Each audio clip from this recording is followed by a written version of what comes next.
Hi guys. You know, if all you did was save £1 a month, you'd eventually become a millionaire.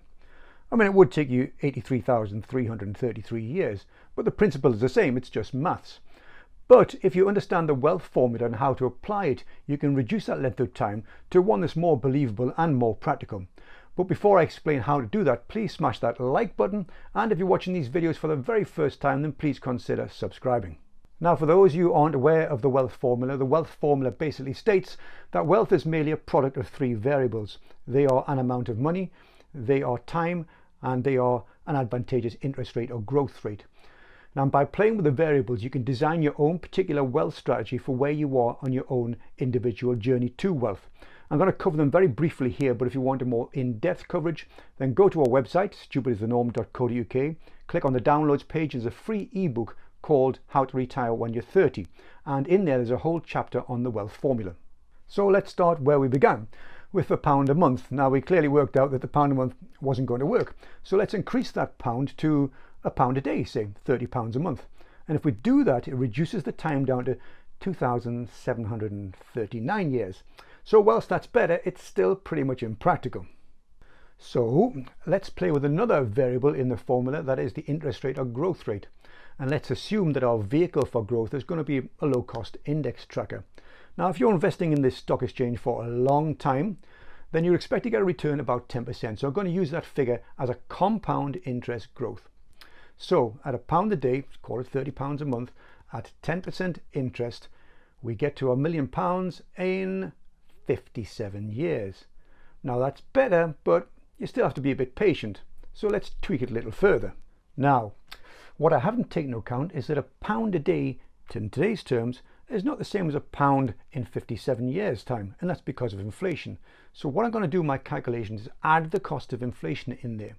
Now, traditionally, inflation is about 3%. It's low right now because of a bank crash in 2008 and the COVID right now. But traditionally, we use 3% as a figure for inflation over the long term. So if I take my figures again, I'm putting £1 a month in, I'm getting 10% compound growth, and I'm going to increase the amount I'm putting in by 3% a year. And if I do that, it brings the number down to 54. Almost there. Okay, let's have one last tweak at this. I'm going to raise the amount we're putting in from £1 a day to £1.50 a day. So the new figures, if you've got a compound interest calculator on your phone, as I have, it's £1.50 a day, 10% compound interest, and a 3% rise in contributions each year. And if I do that, it brings our £1 million target down to 50 years, which means that an 18-year-old only has to contribute £10.50 a week to be a millionaire when they retire at age 68. Now, some of the haters will say, Perry, you can't guarantee that interest rate or inflation rate, and no, I can't. But one thing you can't argue with is the maths. It works. And whilst you can't guarantee the 3% inflation rate and the 10% return, they are pretty much guaranteed over the long term of 50 years.